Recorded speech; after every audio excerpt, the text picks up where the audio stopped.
Hello दोस्तों, वही एक छोटा सा वीडियो और अंत तक सुनने की अपील। तो इस वीडियो में आपको बताने जा रहा हूं पेयर और कपल में क्या डिफरेंस है। What is difference between these two words, pair and couple. तो चलिए जानते हैं। पेयर का अर्थ भी जोड़ा होता है, कपल का अर्थ भी जोड़ा होता है, लेकिन पेयर किस चीज का जोड़ा?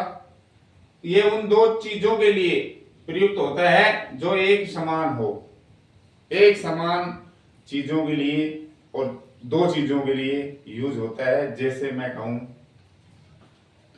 जूते, तो दो जूते हो गए और एक समान ही होते हैं, या चप्पल या कैंची आदि वस्तुओं के लिए।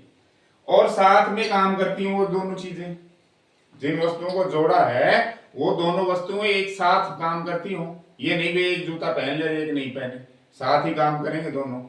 या कैंची की एक साइड हटा दें तो वो काम करेगी क्या? नहीं करेगी।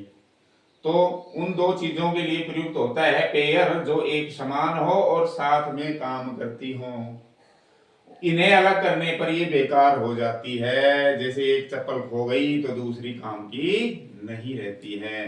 तो ऐसी वस्तुओं के जोड़े के लिए हम पेयर शब्द यूज करते हैं। जूते हैं, चप्पल है, कैंची है आदि। इसके अलावा जानवरों, पक्षियों के जोड़े के लिए भी यूज होता है क्या? पेयर। पक्षियों का जोड़ा है या जानवरों का जोड़ा है, खरगोश का जोड़ा, हंस का जोड़ा, तोतों का जोड़ा, पैरट्स का। तो इनके लिए भी हम पेयर शब्द ही यूज करते हैं। ए पेयर ऑफ के बाद जो नाउन आएगी वो प्लूरल आती है हमेशा, और ए पेयर ऑफ के बाद जो वर्ब आएगी वो हमेशा सिंगुलर आती है।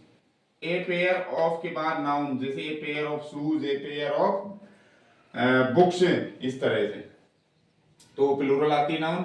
और ए पेयर ऑफ नाउन या ए पेयर के बाद सिंगुलर वर्ब का यूज होता है। देखिए स्टूडेंट्स, कुछ एग्जांपल्स हैं।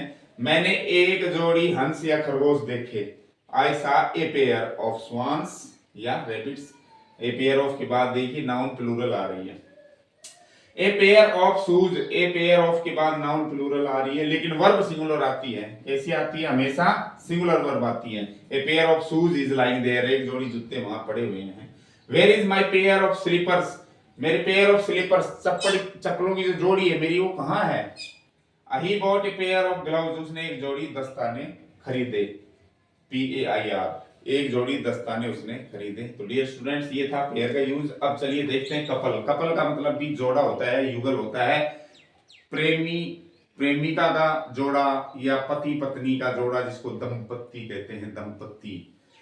यह दो व्यक्तियों के लिए इस्तेमाल होता है। व्यक्ति का मतलब स्त्री हो या पुरुष, दो व्यक्तियों के लिए यूज होता है। और कैसे व्यक्तियों के लिए? जो सामाजिक रूप से बंधे हो, जुड़े हों, जैसे पति पत्नी और प्रेमी प्रेमिका। समय या संख्या के अर्थ में ए couple of, A couple of के बाद समय मत लगाओ, या ए कपल ऑफ के बाद किन्हीं वस्तुओं की संख्या बतानी हो आपको, तो वो वस्तु का नाम आ जाएगा यहाँ। और समय जैसे मिनट में बताना चाह रहे हो आप, घंटों में बताना चाह रहे हो, महीनों में बताना चाह रहे हो, तो वो समय आ जाएगा। ए couple of hours, a couple of minutes, a couple of weeks, a couple of months, a couple of years। यह वस्तु a couple of books, a couple of pens आदि की संख्या बताने के लिए हम a couple of का यूज करते हैं, और जिसका अर्थ निकलता है दो या तीन या कुछ। a couple of का अर्थ, वैसे कपल का अर्थ दो ही होता है, लेकिन लगभग के अर्थ में इसका अर्थ निकलता है दो या कुछ, दो या तीन, या फिर कुछ का अर्थ ले लो। तो समय या संख्या के अर्थ में ए कपल ऑफ, तो समय बताने के अर्थ में और किसी वस्तु की संख्या बताने के लिए भी हम ए कपल ऑफ का यूज करते हैं। इसके बाद कपल के बाद सिंगुलर या प्लूरल वर्ब आ सकता है। सिंगुलर भी आ सकता है और प्लूरल भी, डिपेंड करता है। आप उसको एक इकाई के रूप में बता रहे हैं तो सिंगुलर आएगा, और प्लूरल के रूप में यूज कर रहे हैं तो प्लूरल वर्ब आएगी। देखिए उदाहरण, every couple has their ups and downs. हर कपल के अपने अपने उतार चढ़ाव होते हैं, या उनकी जिंदगी में उतार चढ़ाव आते रहते हैं। सिंगुलर है, एवरी लग रहा है, वैसे भी सिंगुलर वर्ब आ गई। I will be back in A couple of minutes, मैं एक कपल मिनट में, मतलब 2 या 3 मिनट में, कुछ ही मिनट में वापस आ जाऊंगा। They are a lovely couple, वो एक सुंदर जोड़ा है। और can you lend me a couple of dollars, यहाँ संख्या बताई जा रही, क्या मुझे आप कुछ डॉलर या रुपए दे सकते हो, या 2 या $3 या 2 या 3 रुपए दे सकते हो, इस तरह संख्या बतानी है। द कपल आर डॉक्टर्स, अब इसमें देखो एक इकाई के रूप में काम नहीं कर रहे, कपल है, कपल का मतलब दोनों पति पत्नी है या प्रेमी प्रेमिका है, तो वो दोनों ही क्या है, डॉक्टर हैं। तो इसलिए एक इकाई नहीं, अलग अलग रूप में हम उसको शो कर रहे हैं कि दोनों ही डॉक्टर हैं, एक एक है ना। तो यहाँ आर यूज किया मैंने, the couple are doctors. The couple is going to Jaisalmer, अब यहाँ एक कपल को, पति पत्नी प्रेमिका और प्रेमी को हमें एक इकाई के रूप में मान रहे हैं कि जो कपल है वो जा रहा है जैसलमेर, तो यहाँ सिंगुलर वर्ब यूज होती है। तो डियर स्टूडेंट्स, ये था पेयर और कपल के बीच डिफरेंस। आशा करता हूँ आपको ये वीडियो अच्छी लगी होगी। अगर अच्छी लगी तो वीडियो को लाइक करें, शेयर करें, सब्सक्राइब करें। Thank you for watching this video.